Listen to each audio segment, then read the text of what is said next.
A día de hoy, casi 2 años después, estas preguntas siguen sin respuesta. Es más, las sombras que rodean el mayor atentado terrorista de la historia de España, lejos de disiparse, no dejan de aumentar. Una lectura detallada del sumario que instruye el juez Juan del Olmo en la Audiencia Nacional descubre una gran cantidad de contradicciones, explicaciones parciales y datos incompatibles entre sí.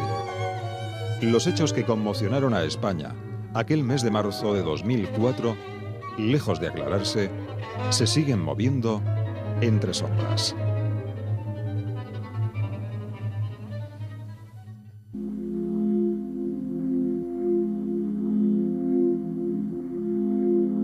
...11 de marzo de 2004... España se encuentra a 3 días de las elecciones generales. Esa mañana los madrileños inician una jornada de trabajo normal.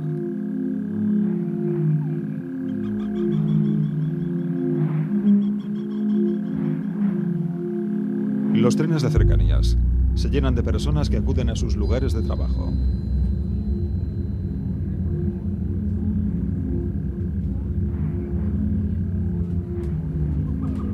Nada permite presagiar la tragedia que se abatirá sobre la capital poco después de las 7:30.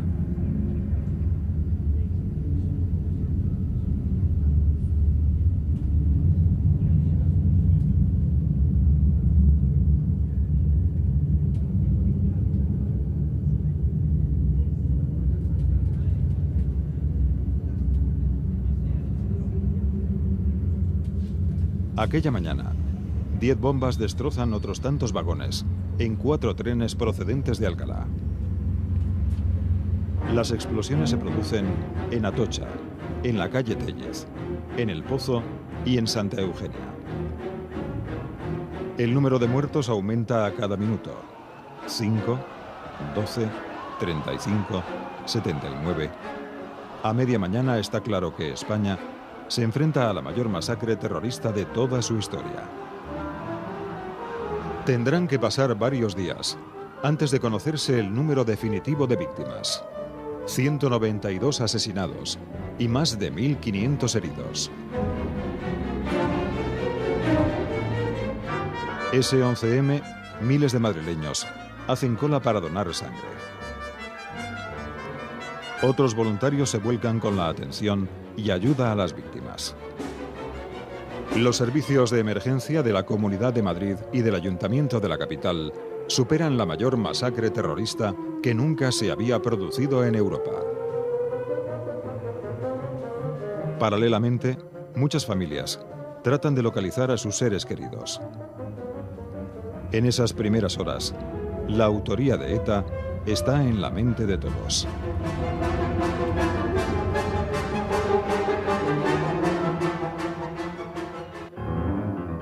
Ningún político duda de que ETA es la autora de semejante masacre. Las primeras dudas sobre la autoría de los atentados se siembran desde el propio entramado terrorista. La izquierda abertzale. Al margen de las declaraciones políticas y las condenas generales, el gobierno trata de hacer frente a la catástrofe. La policía pone en marcha las primeras investigaciones. Paralelamente, los ciudadanos empiezan a conocer otros acontecimientos. Hechos aparentemente aislados que terminan por asentar en la sociedad española la idea de que la masacre de Madrid ha sido perpetrada por Al-Qaeda como represalia por el apoyo del gobierno de José María Aznar a la guerra de Irak.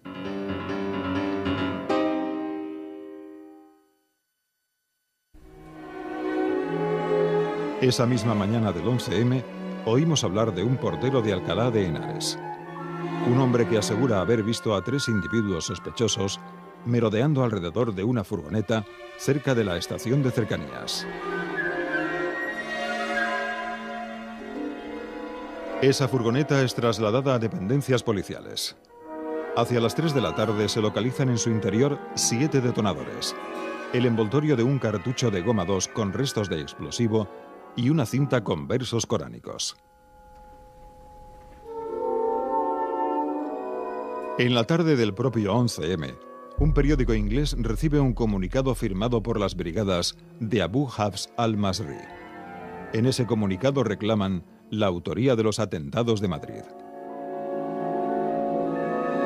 Tras un día de sangre y dolor, la noche cae sobre Madrid. Un manto de tristeza y luto cubre la ciudad.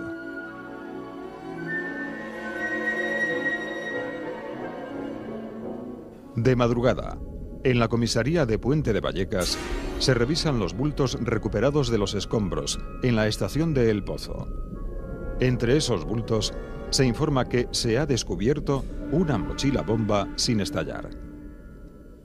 En realidad se trata de una bolsa de viaje que esconde 10 kilos de goma 2, amasados con clavos y tornillos a modo de metralla. En la misma bolsa se descubre un teléfono móvil y una tarjeta telefónica. Precisamente, a partir de estos 2 elementos, la policía logra extraer pistas suficientes para detener con extraordinaria rapidez a varios de los supuestos responsables de los atentados.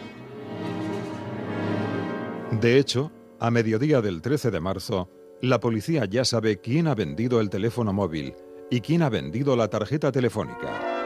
Así, en plena jornada de reflexión para las elecciones generales, se producen las primeras 5 detenciones.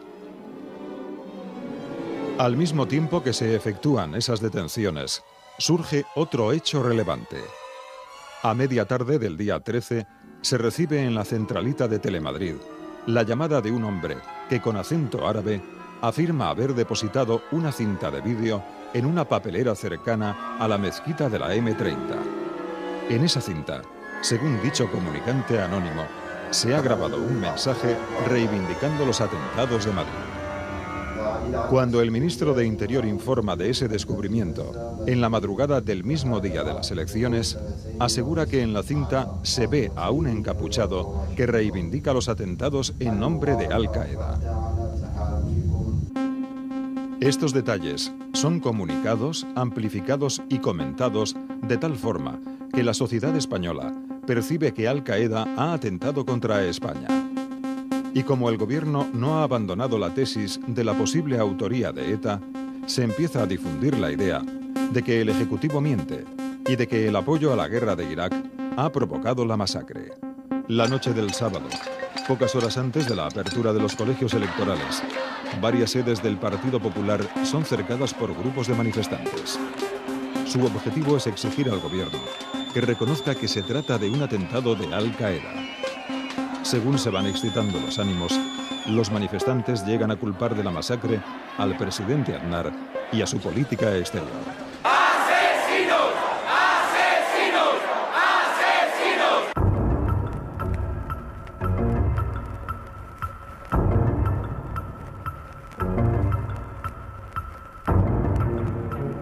2 años después, una lectura detallada del sumario judicial revela que aquella versión está plagada de sombras.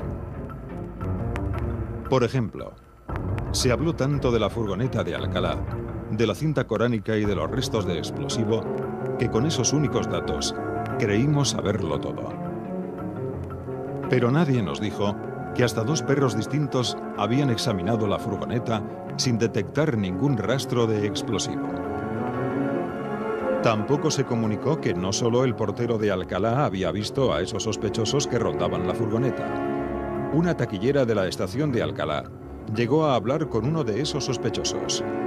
Según su declaración ante la policía, recogida en el sumario, ese presunto terrorista, a quien no pudo ver la cara, hablaba en español con acento de español. Otro dato. El comunicado remitido a un periódico de Londres apuntaba a un atentado de origen islamista.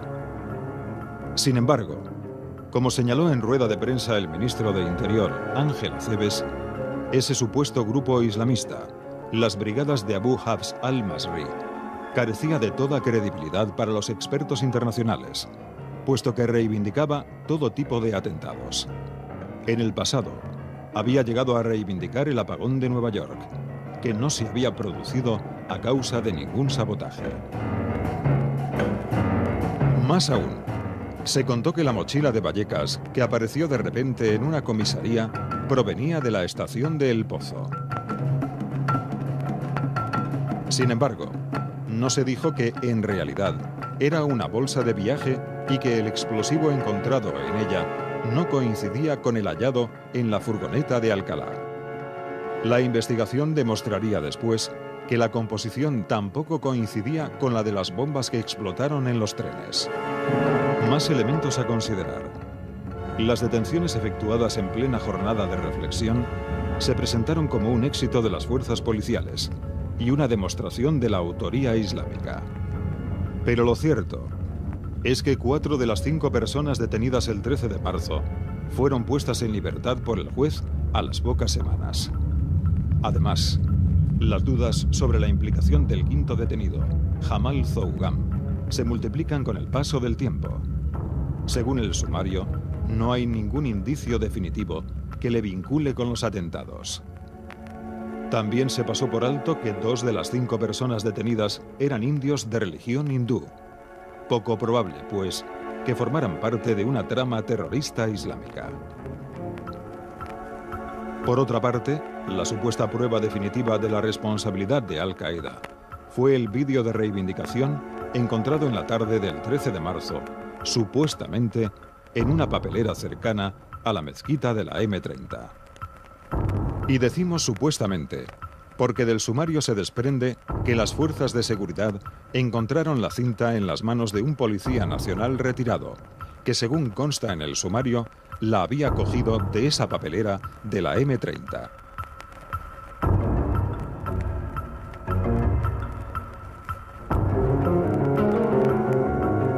Entre el 11 y el 14 de marzo solo se conoció parte de la información. Todos los hechos que no avalaban la tesis del ataque islamista se empezaron a conocer tras las elecciones generales.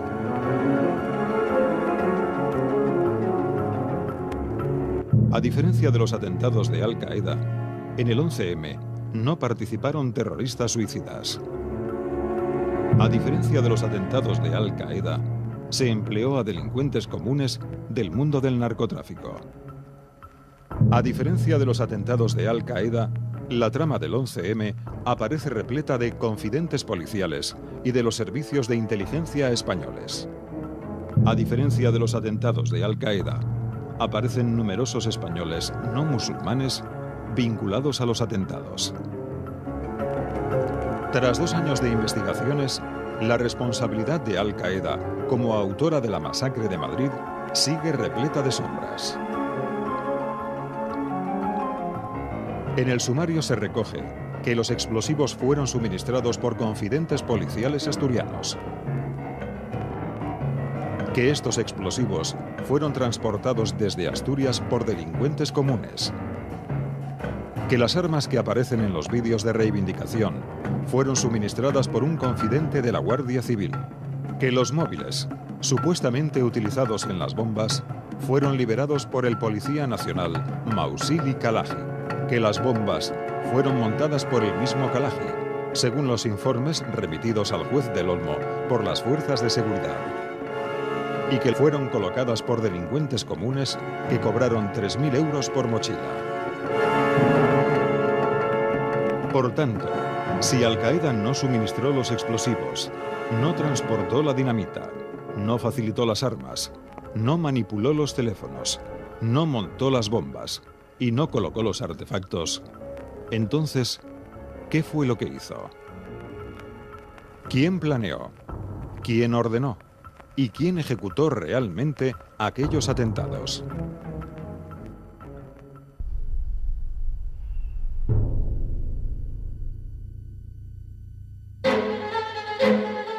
La furgoneta de Alcalá fue encontrada gracias a las declaraciones de un portero de la zona.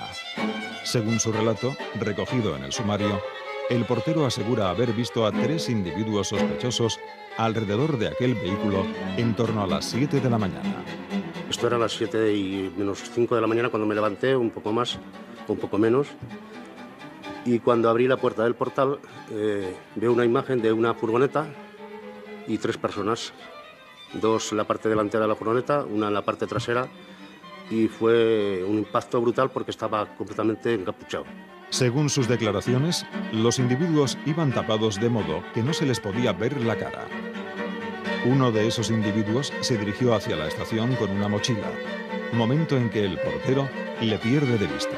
Llevaba la cara tapada hasta lo que es un gorro negro, creo que era un gorro negro, y un pañuelo que solamente se le veía lo que es los ojos. Y yo intenté seguirle, lo que pasa que bueno, tampoco era mi obligación y ya, como iba muy deprisa, yo seguí, recogí los periódicos en la estación y luego a la vuelta, como suelo ojearlos la portada, pues ya no me fijé más. Sin embargo, los individuos que ese portero vio no le parecieron árabes, sino más bien europeos del este. Podían ser extranjeros, pero no precisamente de raza árabe.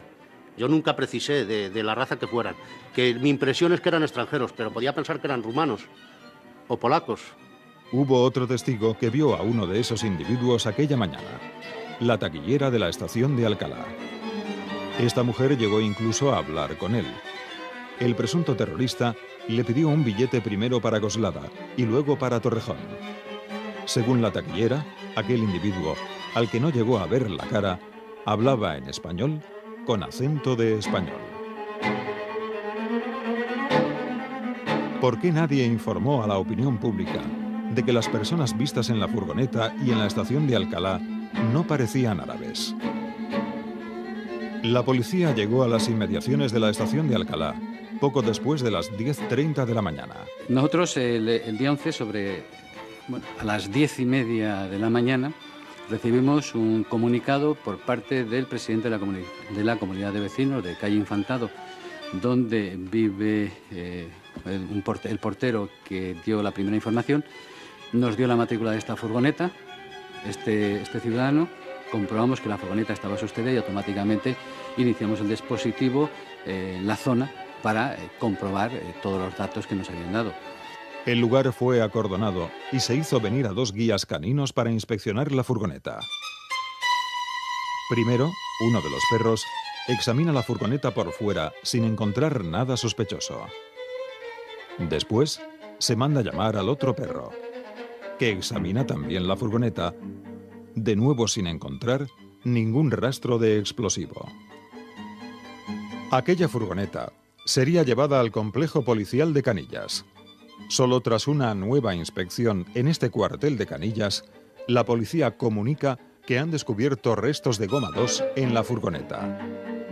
Nadie ha explicado por qué 2 perros distintos no detectaron ese explosivo en la primera inspección realizada en Alcalá.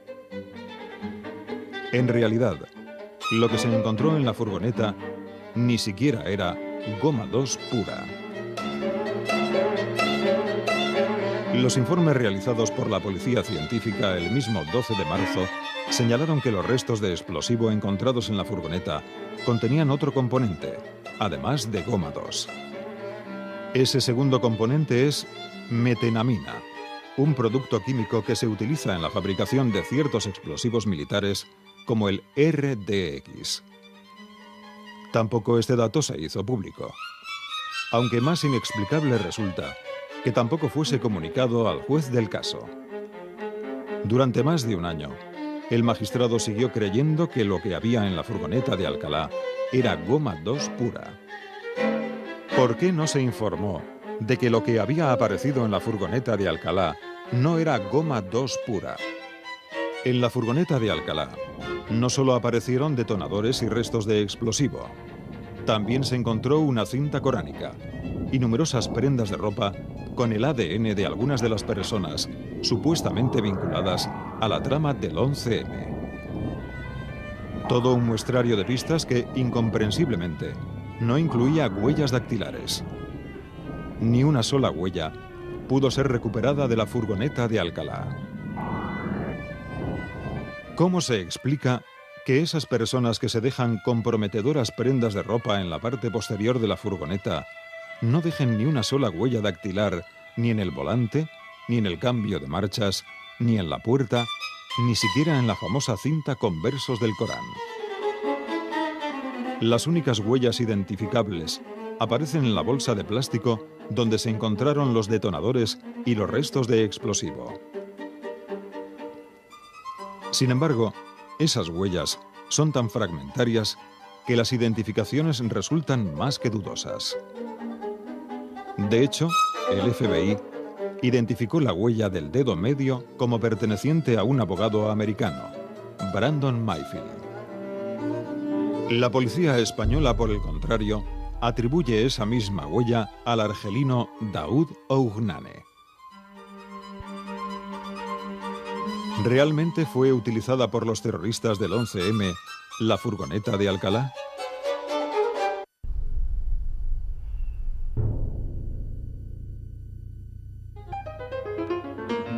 Toda la investigación, que concluye en atribuir los atentados a los islamistas, se construye a partir de lo que se nos presentó como la mochila encontrada en la comisaría de Vallecas, que en realidad era una bolsa de viaje, y así nos referiremos a ella en adelante.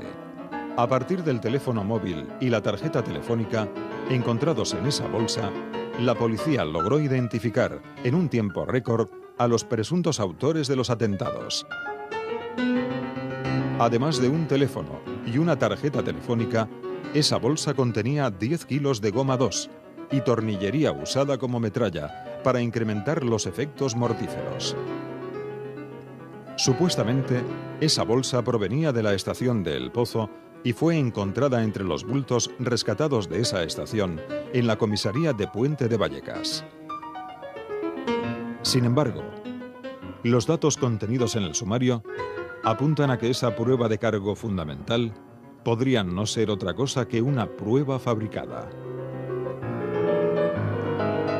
El primer indicio lo encontramos en las autopsias practicadas a las 192 víctimas mortales. Ninguno de esos 192 cadáveres presentaba restos de tornillos, clavos, tuercas o elementos similares. Así pues, las bombas que mataron a esas 192 personas no estaban cargadas con metralla. Entonces, ¿cómo se explica que en la bolsa descubierta en Vallecas sí hubiera metralla? Tampoco se encontró metralla en ninguno de los trenes.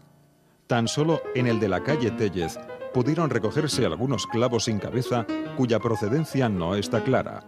De todos modos, esos clavos tampoco son del mismo tipo que los que tenía la bolsa de Vallecas.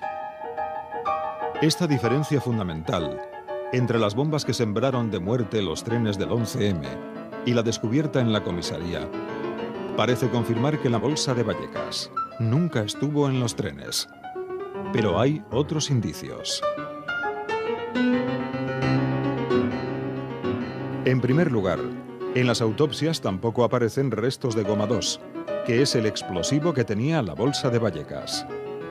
El único componente químico detectado en las autopsias corresponde a los restos del producto usado para extinguir los fuegos tras los atentados.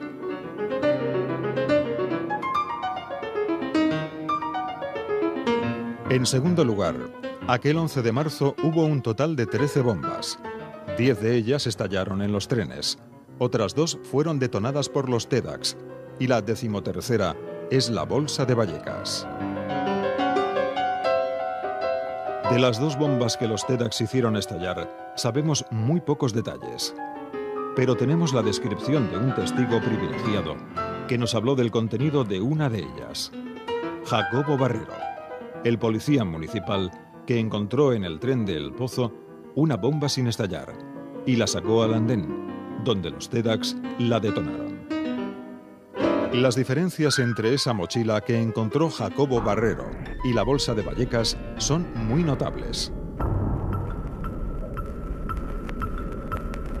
La que encontró Jacobo Barrero era efectivamente una mochila, mientras que la bomba de Vallecas estaba en una bolsa de viaje. La cantidad de explosivo en ambas mochilas era distinta. También era distinto el color de los cables.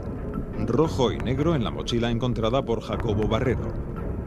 Rojo y azul en la bolsa de Vallecas. En la mochila encontrada por Jacobo Barrero, el explosivo estaba alojado en una tartera, mientras que en la de Vallecas, el explosivo estaba metido en una bolsa de plástico. Según declararon los policías, que acordonaron la mochila encontrada por Jacobo Barrero, el teléfono móvil de esa mochila estaba encendido, lo que apunta a que esa bomba debía haberse activado mediante una llamada telefónica. Sin embargo, en la bolsa de Vallecas, el teléfono estaba apagado, lo que quiere decir que debía activarse utilizando la función de alarma despertador.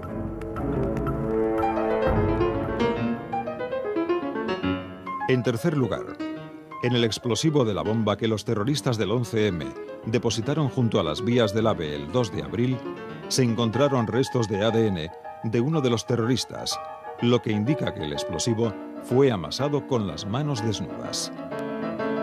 Sin embargo, en el explosivo de la bolsa de Vallecas no aparecen restos de ADN. En cuarto lugar, la hora a la que estaba programado el teléfono en la bolsa de Vallecas no se corresponde con la hora a la que explotaron las bombas en la estación de El Pozo. Se supone que esa mochila provenía también de la estación de El Pozo, como la que encontró el policía municipal.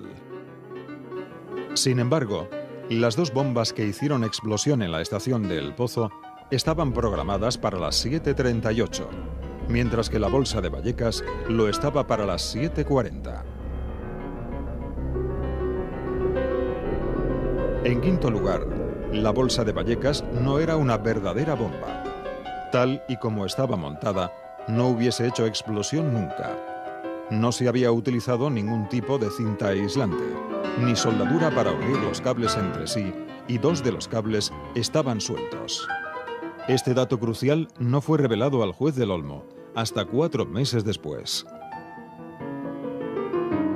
En sexto lugar, el explosivo encontrado en la bolsa de Vallecas no coincide ni con el de la furgoneta de Alcalá, donde además de goma 2 apareció metenamina, ni con las bombas que estallaron en los trenes, donde, según el jefe de los equipos de desactivación, el 11M, lo que se utilizó fue explosivo militar. Pero todavía existe un elemento añadido aún más extraño. Nadie ha sido capaz de dar una explicación racional de por qué apareció aquella bolsa en la comisaría de Puente de Vallecas.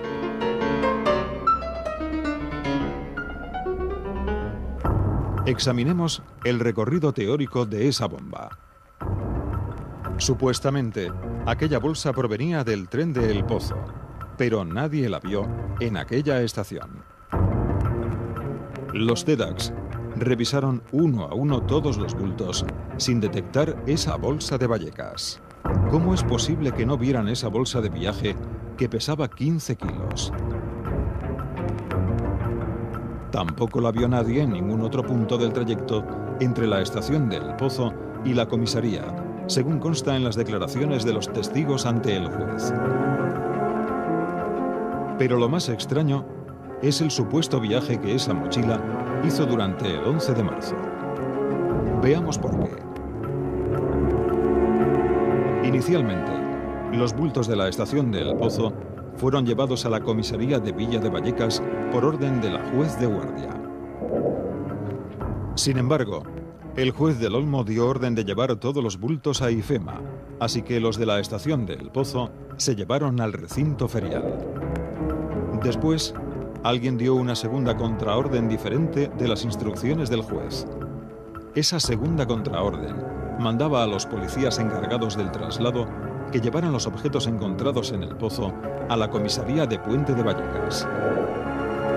La excusa esgrimida para sacar las cosas de IFEMA, en contra incluso de la opinión de los policías allí destacados, era la de catalogar los bultos antes de llevarlos de nuevo al recinto ferial.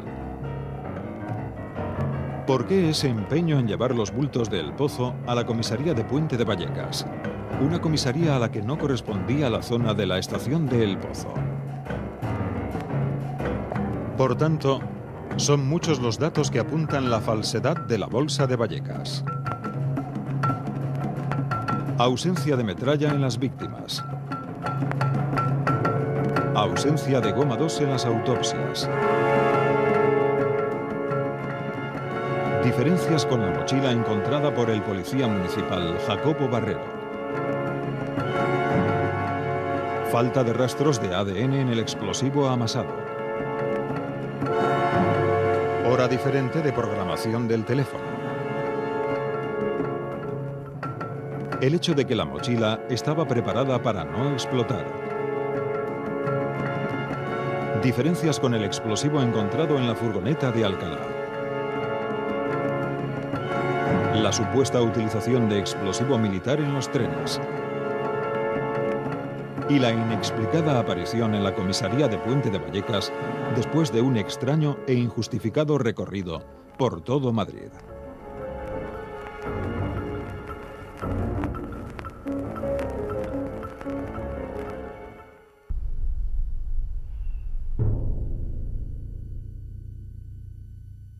Llegamos así a las primeras detenciones, practicadas el 13 de marzo por la tarde.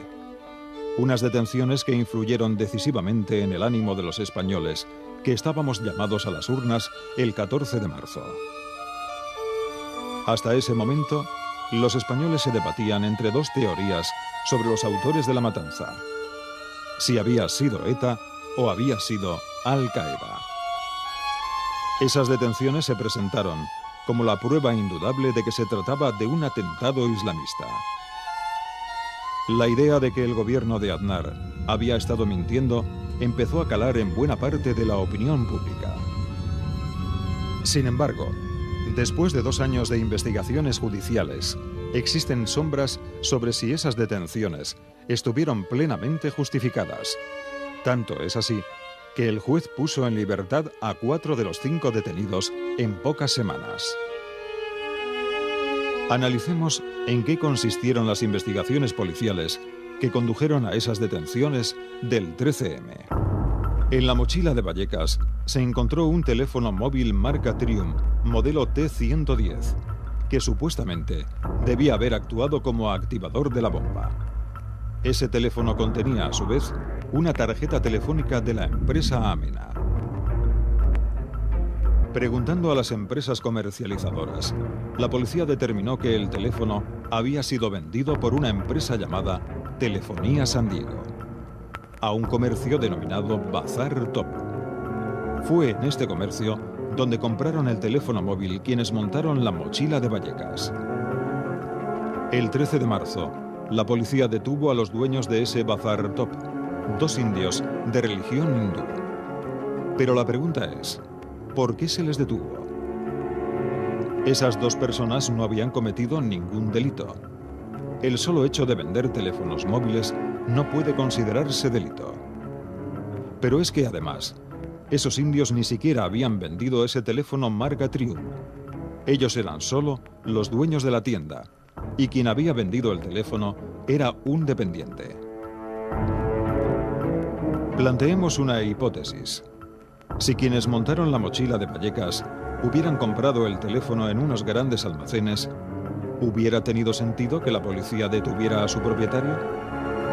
Pero además, ¿qué sentido tenía detener a 2 indios de religión hindú por un atentado islamista? En cuanto a la tarjeta telefónica de Amena, esta había seguido una ruta de comercialización distinta a la del teléfono. La tarjeta provenía de un mayorista del sector denominado Uritel 2000, quien la había servido a una tienda de nombre Sindhu Enterprise.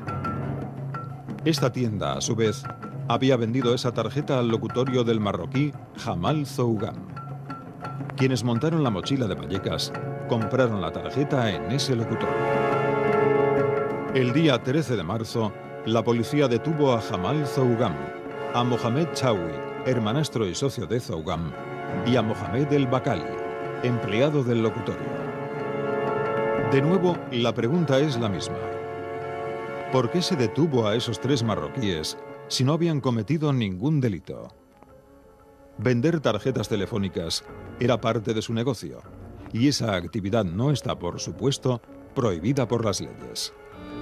En otras palabras, el día 13 de marzo se detuvo precipitadamente a 5 personas.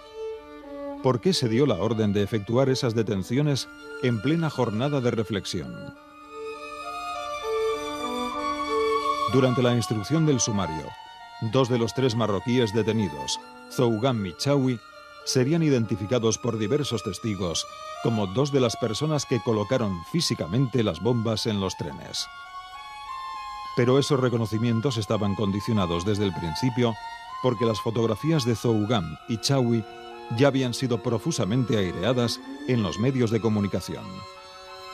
De hecho, el juez tuvo que anular los reconocimientos de Chaoui y ponerle en libertad, porque los 2 testigos que decían reconocerle en los trenes afirmaban haberle visto a la misma hora en 2 trenes distintos, cosa evidentemente imposible.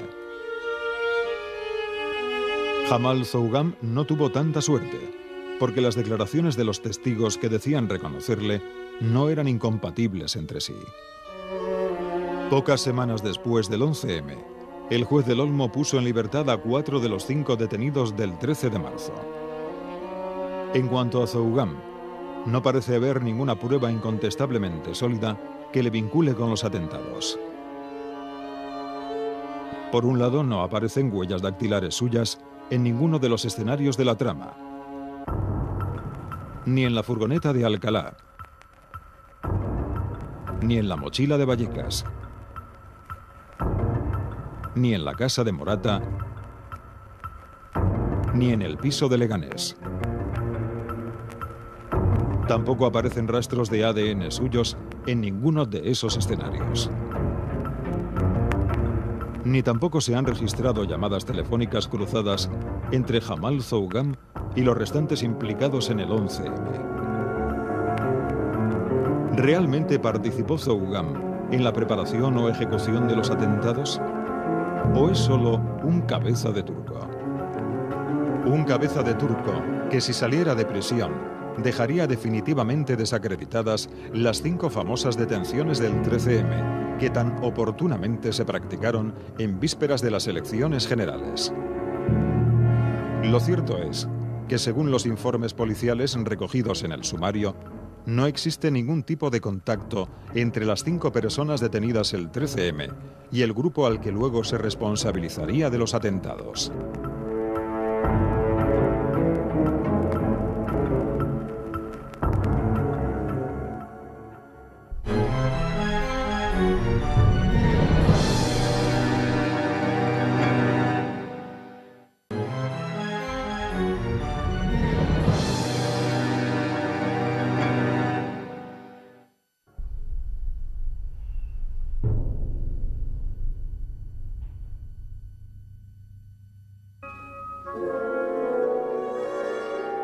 Si hay un elemento indudable en la masacre del 11 de marzo de 2004, es la existencia de explosivos.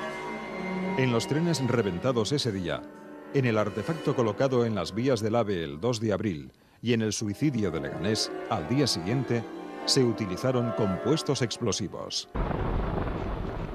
Y no deja de ser curioso que a estas alturas sepamos con toda certeza que en Leganés y en las vías del AVE se empleó dinamita del tipo Goma 2 Eco, y sin embargo, en el sumario no se recoja una descripción definitiva de cuál fue el explosivo que se colocó en los trenes el mismo 11M.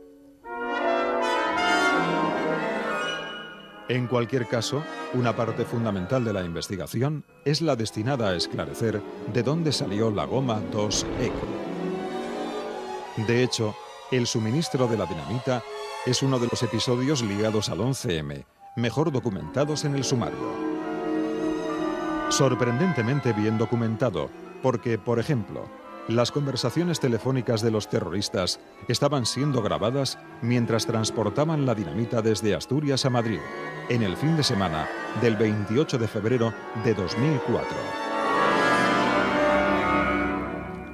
Aquel fin de semana, según el relato recogido en el sumario, 6 delincuentes marroquíes, capitaneados por Jamal Ahmidan, el chino, trajeron a Madrid 200 kilos de dinamita. El explosivo se lo había suministrado Emilio Suárez Trasorras, exminero asturiano, con un largo historial delictivo. Entre otras actividades, se dedicaba al tráfico de droga, de explosivos y de vehículos robados. Pero Trasorras no era un delincuente cualquiera. Trabajaba como confidente para un comisario de policía de Avilés. Los contactos entre los marroquíes, a los que se vincula con la masacre de Madrid, y los asturianos que supuestamente facilitaron la dinamita a esos marroquíes, se venían sucediendo desde meses atrás y se intensificaron a comienzos del año 2004. De hecho, en los primeros días del año se inicia el traslado de explosivos desde Asturias a Madrid. Unos transportes que podemos considerar como de pequeña escala a la luz de los datos recogidos por el juez. En concreto, el 5 de enero de 2004 se produce el primer transporte de dinamita, a pequeña escala, desde Asturias a Madrid. Ese día, Emilio Suárez Trasorras encarga a un colaborador suyo, Sergio Álvarez Sánchez, que transporte en autobús de línea regular un primer cargamento, de entre 15 y 20 kilos de explosivo.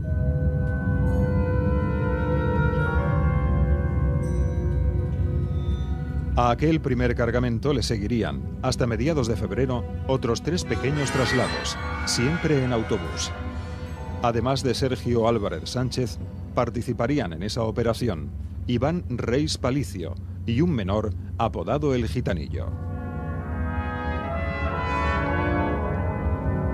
El procedimiento, tal y como se recoge en el sumario, era siempre el mismo.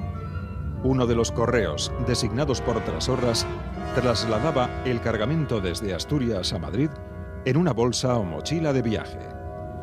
Al llegar a la capital, uno de los miembros del grupo de El Chino recogía el cargamento en la estación de autobuses. Con esos 4 envíos, el grupo de delincuentes marroquíes de El Chino acumuló en su poder entre 60 y 80 kilos de dinamita. Esos pequeños envíos se ven interrumpidos por el viaje de luna de miel de Emilio Suárez Trasorras, que el 19 de febrero se va a Tenerife con su mujer, Carmen Toro, también confidente policial. El viaje de novios se prolonga hasta el 26 de febrero de 2004. En esos 7 días, algo debió ocurrir, porque los preparativos para la masacre se aceleraron repentinamente. De hecho, alguien decide abandonar estos transportes a pequeña escala en autobuses de línea y realizar en su lugar un gran envío de explosivos. Un traslado a gran escala que se llevará a cabo entre Asturias y Madrid en coche.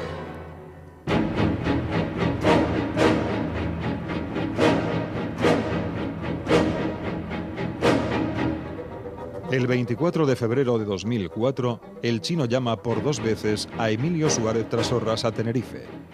Entre ambas llamadas de El Chino, según consta en los listados telefónicos incluidos en el sumario, se produce una tercera llamada.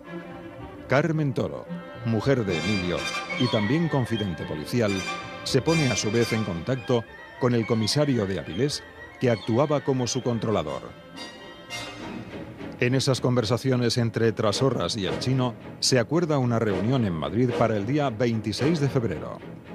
La misma fecha en la que Emilio y Carmen volvían de su luna de miel. Y así fue. A su regreso de Tenerife, Emilio y Carmen acuden a la casa de Morata de Tajuña, que había alquilado El Chino unas semanas antes. En aquella casa, planificaron el gran transporte de explosivos que tendría lugar ese mismo fin de semana. Al día siguiente, ya de vuelta en Asturias, Emilio recibe una nueva llamada de El Chino, tras la cual Carmen Toro contacta de nuevo con el comisario de Avilés. El 28 de febrero, en torno a las 12 de la mañana, Jamal Ahmidán y 2 de sus hombres salen hacia Asturias en un Volkswagen Golf. Para ese viaje, según consta en el sumario, los 3 marroquíes escogen la autovía de La Coruña. Llegarían a Avilés poco antes de las 5 de la tarde. En Avilés, los terroristas se reunieron con Emilio. Compraron 3 mochilas y 3 linternas en un hipermercado. y ya por la noche se dirigieron a la mina Conchita, próxima a Avilés, de donde sacaron unos 200 kilos de explosivos. Una operación lenta que les obligó a realizar 2 viajes y que no finalizó hasta las 12 de la mañana.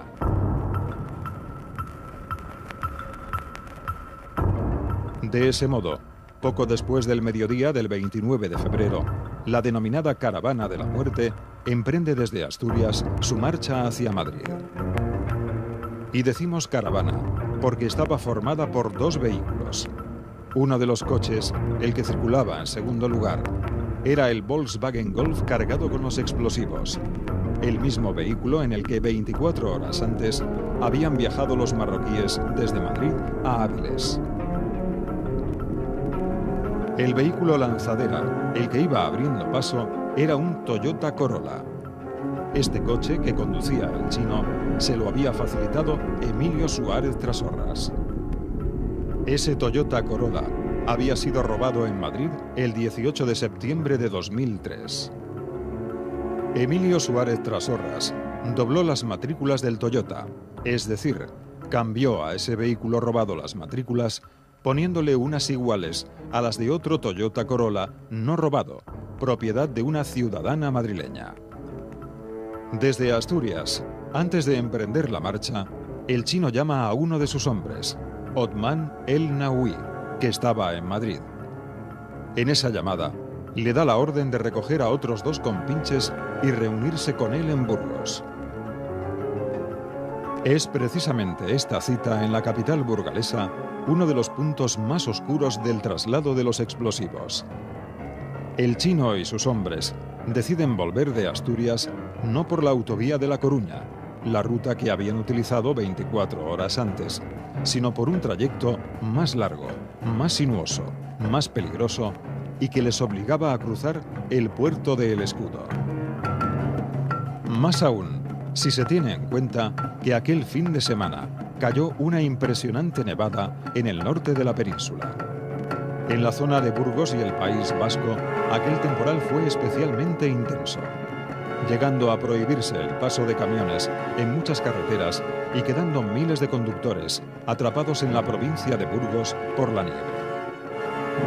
Siendo así, ¿por qué decide el chino internarse en el temporal con un coche cargado de explosivos y atravesar con él un puerto para el que hacían falta cadenas?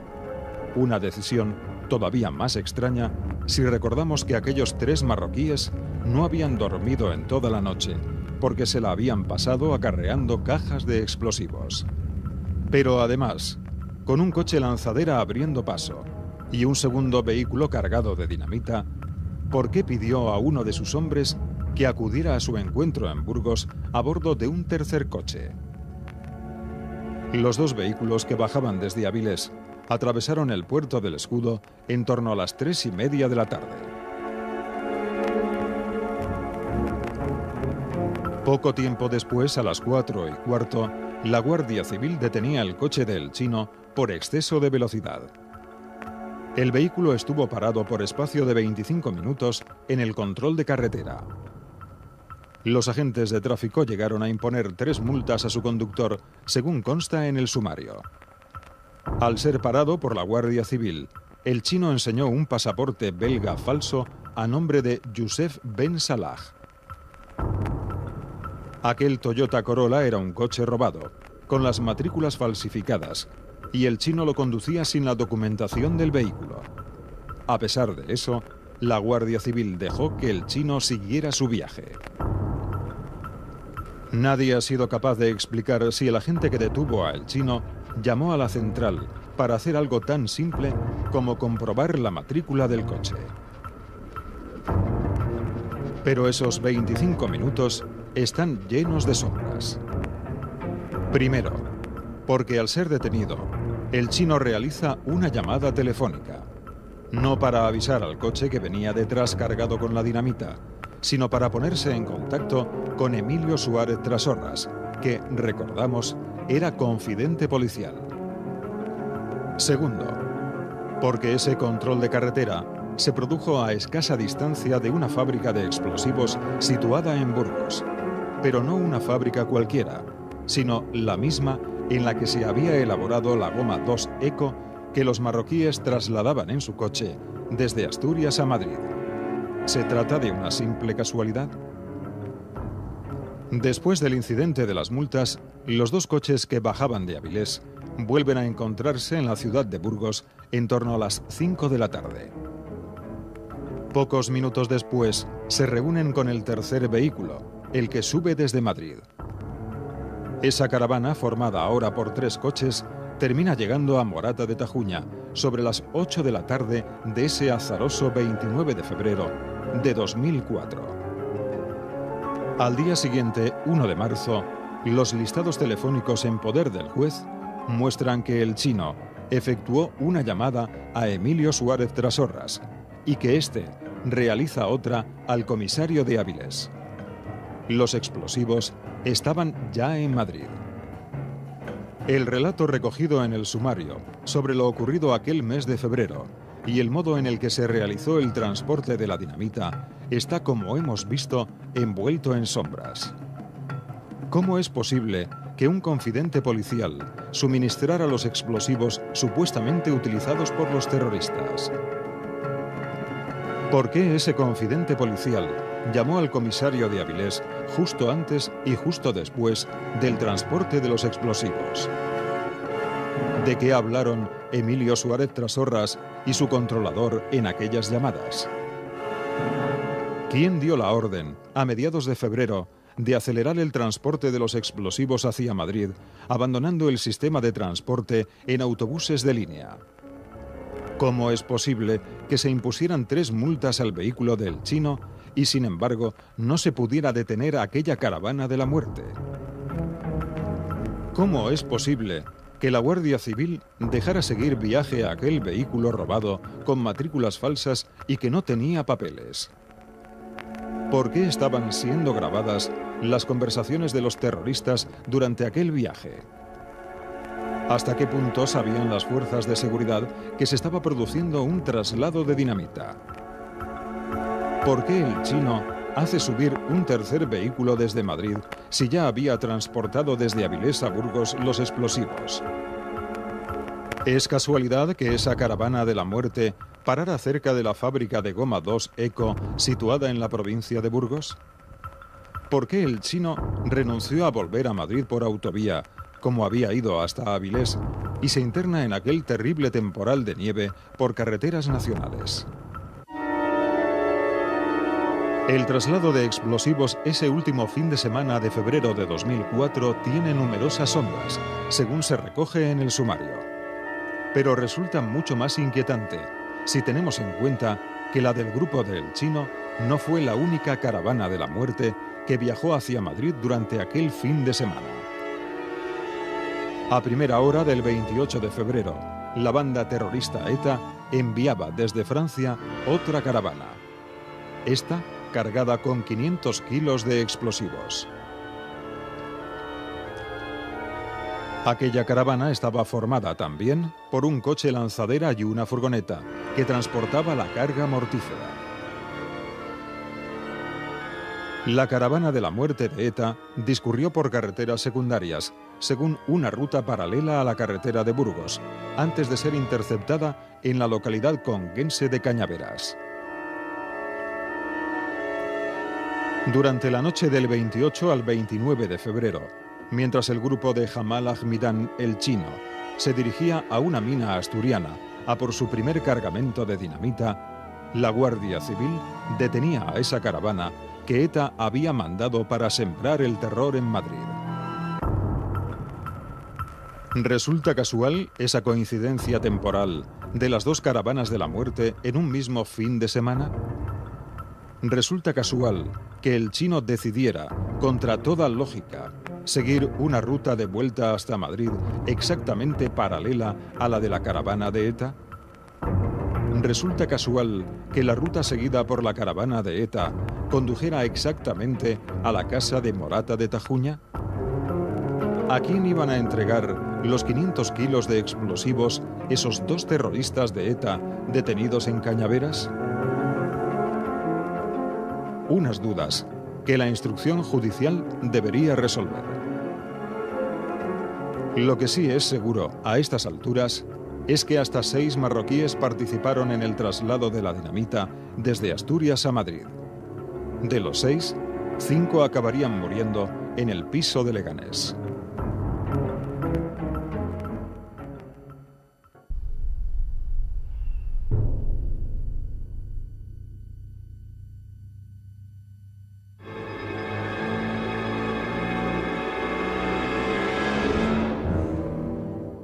El día 3 de abril de 2004, 7 presuntos terroristas se suicidaban en Leganés al estallar el piso en el que se refugiaban.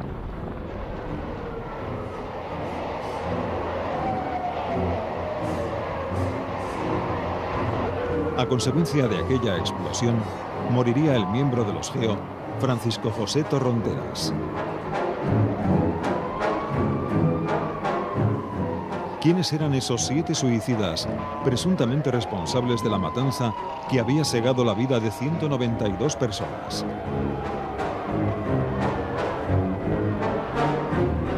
De los 7 suicidas de Leganés, solo 3 tenían algún tipo de vinculación con ambientes integristas. Serhane Faraquet, el tunecino. Anwar Asri Rifat y Alekem Alamari. Curiosamente, nadie ha sido capaz de explicar la relación entre estos 3 personajes. De hecho, el tunecino y Alekem Alamari pertenecían a círculos integristas distintos. Los otros 4 presuntos suicidas eran delincuentes comunes, vinculados con el mundo del narcotráfico a pequeña y media escala. Abdenabi Kounja, los hermanos Mohamed y Rachid Oulad Akcha, y el jefe del grupo, Jamal Ahmidan, el chino. La primera de las incógnitas planteadas por los sucesos de Leganés se refiere precisamente a esa extraña mezcla de perfiles. ¿Qué papel jugó cada una de esas personas? ¿Por qué 2 grupos de personas tan dispares, uno de islamistas y otro de delincuentes comunes, acaban juntándose en Leganés y por qué hicieron estallar el piso? ¿Habían contratado los 3 fanáticos islamistas a estos delincuentes comunes simplemente como mercenarios? Y si es así, ¿qué pudo impulsar a esos delincuentes a dejarse arrastrar al suicidio? Pero en realidad existen sombras mucho más inquietantes. Gracias a las revelaciones periodísticas y a los datos del sumario, hoy sabemos que el grupo islamista al que pertenecían el tunecino y Anwar Asri Rifat estaba siendo estrechamente vigilado desde al menos un año antes del 11M, por orden de 2 juzgados distintos de la Audiencia Nacional. Más aún, durante aquel año de vigilancia, la policía conoció dónde vivían tanto el tunecino como los demás miembros del grupo, cuáles eran sus vehículos, qué teléfonos tenían y en dónde trabajaban. Sus teléfonos fueron intervenidos durante meses e incluso estuvieron bajo seguimiento físico durante un año. En total, desde el 3 de marzo de 2003, esos presuntos terroristas estuvieron sometidos a seguimientos hasta 81 días distintos. Y esas vigilancias se fueron intensificando a medida que se acercaba la fecha de los atentados. Precisando más, en febrero de 2004, es decir, tan solo un mes antes de la masacre, la policía sometió a ese grupo a seguimientos los días 3, 4, 5, 6, 9, 10, 13 y 16. Y de repente, el día 17 de febrero, se levanta el control sobre este grupo de integristas al que pertenecía el tunecino. Otra inquietante pregunta: ¿por qué se interrumpieron esos seguimientos que podían quizá haber evitado los atentados? El caso del tercer integrista, Alekem Alamari, es aún más extraño. Encarcelado mucho antes del 11M por su colaboración con redes integristas argelinas y por un error judicial, Alekem Alamari Salió en 2003 de la cárcel, 2 años antes de lo que le hubiera correspondido. De no haber sido por aquel error, Alequem Alamari jamás podría haber participado en los atentados del 11M.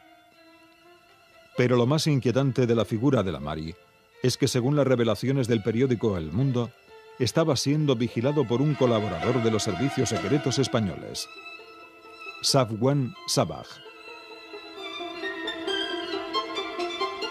¿Cómo es posible que este conjunto de integristas, estrechamente controlado por las fuerzas de seguridad, pudiera organizar atentado alguno? Es más, si estos supuestos terroristas estaban tan vigilados y si los explosivos que utilizaron se los facilitaron colaboradores de la policía, podemos preguntarnos, ¿estaban las fuerzas de seguridad desarrollando una operación contra redes islámicas y algo falló? Y si es así, ¿por qué no se ha explicado este fallo? Las actuaciones con respecto al otro de los grupos de suicidas de Leganés, el de los delincuentes comunes, son igualmente incomprensibles. El Chino y uno de sus hombres tenían sus teléfonos intervenidos antes del 11M. Gracias a eso, por ejemplo, tenemos muchos datos sobre el supuesto transporte de explosivos desde Asturias a Madrid, el fin de semana del 28 de febrero de 2004. Sin embargo, el 12 de marzo, al día siguiente de los atentados, la policía solicita al juez que se interrumpan esas escuchas a El Chino y a uno de sus hombres. Lo normal, cuando se producen hechos delictivos, es que se intervenga el teléfono de los sospechosos después de cometido el delito. Sin embargo, en el caso de El Chino, nos encontramos con que el teléfono ya lo tenía intervenido y que lo que se hace es interrumpir las escuchas, nada más producirse los atentados.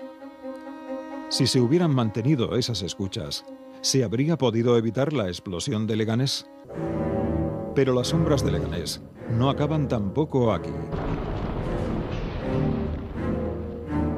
Como revela el sumario, Jamal Ahmidan, el Chino, vivía desde enero de 2004 en una casa alquilada cerca de Morata de Tajuña.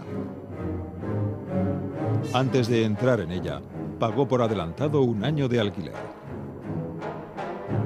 Según las declaraciones de los vecinos ante el juez, lo primero que hizo ese supuesto terrorista fue presentarse a sus vecinos y comprarles varios enseres de segunda mano.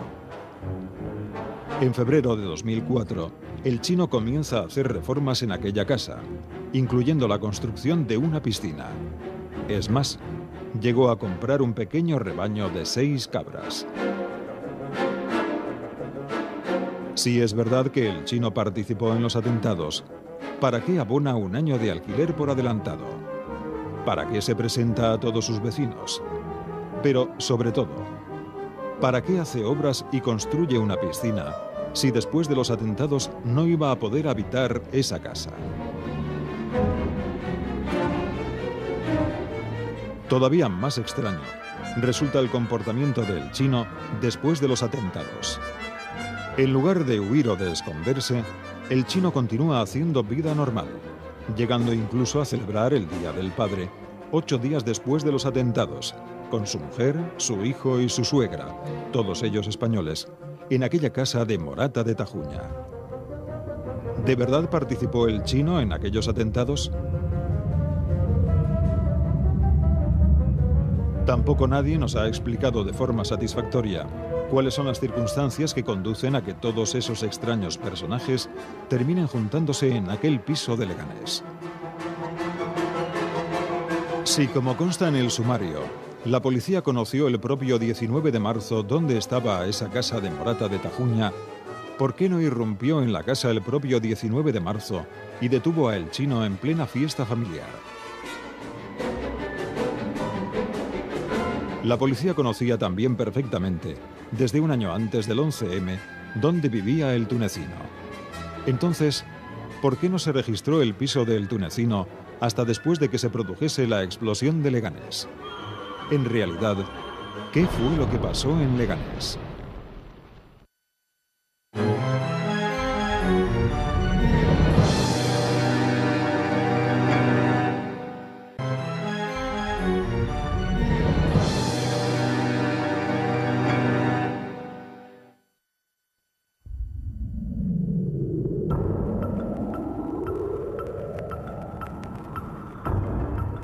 Según la versión oficial de los hechos, aquellos 7 terroristas estaban refugiados en el piso de Leganés y fueron localizados por la policía el sábado 3 de abril. Las primeras unidades policiales llegan al lugar poco después de las 2 de la tarde. Aquellos terroristas iniciaron un intercambio de disparos con los agentes que acordonaban la zona. Esas mismas fuerzas policiales optaron por desalojar a los vecinos de los 8 bloques de viviendas. Poco antes de las 8 de la tarde, llegaba al lugar un grupo de los GEO. Una hora después, los GEO derriban la puerta de la vivienda, con la intención de hacer salir a los 7 atrincherados. Pero estos, en lugar de entregarse, hacen estallar el piso. En la explosión mueren los 7 presuntos terroristas y el GEO Torronteras. Sin embargo, son muchas las sombras que rodean aquella explosión de Leganés. En primer lugar, ¿por qué se suicidó en Leganés aquel grupo si no lo habían hecho antes en los trenes? En segundo lugar, si lo que querían era suicidarse, ¿por qué esperaron a que se desalojaran las viviendas? En tercer lugar, ¿por qué se puso en riesgo la vida de los GEO en lugar de esperar, tras una negociación, a que aquellos terroristas salieran? Los terroristas estaban aislados en la vivienda, no tenían rehenes y todos los vecinos habían sido desalojados. No existía, por tanto, ningún riesgo para las personas que motivara una intervención apresurada. ¿Por qué no se entabló una larga negociación, como suelen hacer los GEO, para cansar a los atrincherados con el fin de convencerles de que se entregaran? La propia instrucción judicial del caso añade elementos enigmáticos. Según el sumario, los cuerpos de 2 de los terroristas fueron encontrados con entre 1 y 2 kilos de dinamita en una bolsa de plástico atada a la cintura. Esa dinamita no había estallado porque carecía de detonador. ¿Para qué iban a colocarse dinamita alrededor del cuerpo esos suicidas sin un detonador? Los restos de otro de los suicidas aparecieron adheridos a un colchón, como si estuviera tratando de protegerse. ¿Quiere eso decir que en realidad al menos 3 de aquellos 7 presuntos suicidas no tenían la más mínima intención de suicidarse y se vieron arrastrados a la muerte por algún otro miembro del grupo especialmente fanático?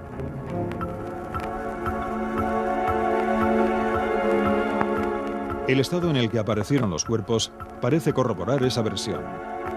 3 de los cadáveres estaban relativamente enteros. Otros 2 pudieron ser reconstruidos. Sin embargo, de los 2 cuerpos restantes solo aparecieron pequeños fragmentos. Así pues, los 7 suicidas de Leganés no estaban físicamente juntos en el momento de producirse la explosión. Existe, sin embargo, otro detalle del sumario que resulta enormemente desconcertante. El cuerpo de uno de esos 7 terroristas apareció con los pantalones puestos del revés. ¿Qué sentido tiene que aquel terrorista tuviera los pantalones mal puestos? A lo largo de aquella intensa tarde, habría tenido tiempo más que de sobra de vestirse bien. ¿Es posible que alguien lo hubiera vestido después de muerto? ¿Es posible que ese terrorista estuviera ya muerto antes de la explosión del piso? Lo cierto es que la versión oficial sobre lo ocurrido en Leganés ese 3 de abril de 2004 se ensombrece tras una lectura detallada del sumario. 2 grupos de personas que se atrincheran en un piso de Leganés sin vínculos claros entre ellos. El supuesto cabecilla de los terroristas que se queda a celebrar el Día del Padre con su familia y no huye de las fuerzas de seguridad tras el mayor atentado de la historia en España. Una operación de los GEO que precipitó el final del cerco sin agotar la vía de la negociación. Y muchas sombras alrededor del comportamiento de los atrincherados en los últimos momentos antes de suicidarse. Un suicidio muy oportuno que se lleva por delante a los supuestos cabecillas y organizadores de la masacre del 11M. Un suicidio que las víctimas de aquellos atentados se resisten a aceptar como final de esa trama. De hecho, las víctimas coinciden en que es necesario investigar más.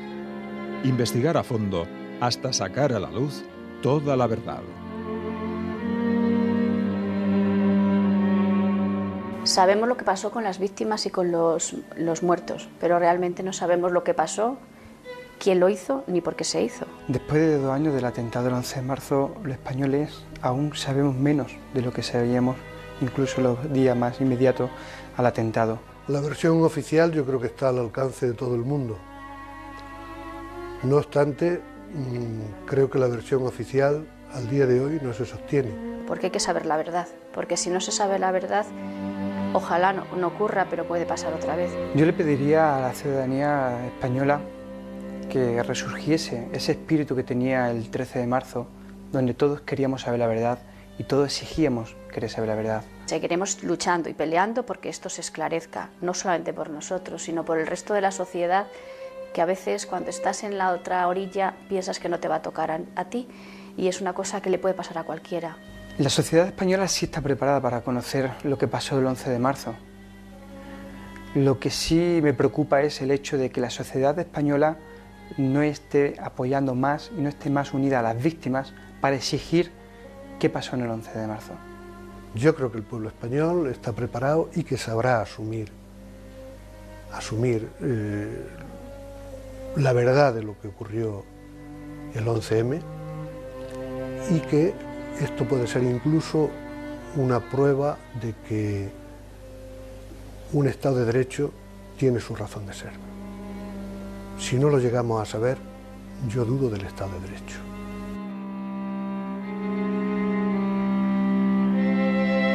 Dos años de investigación con demasiadas preguntas sin respuesta. 2 años de investigación sin un relato cerrado y definitivo de los hechos. 2 años de investigación con contradicciones y sombras. Aquel 11 de marzo de 2004 nos dejó 192 asesinatos. Nos dejó más de 1.500 heridos. Nos dejó un inmenso vacío. La mayor masacre terrorista de la historia de España se transformó en una inmensa ausencia.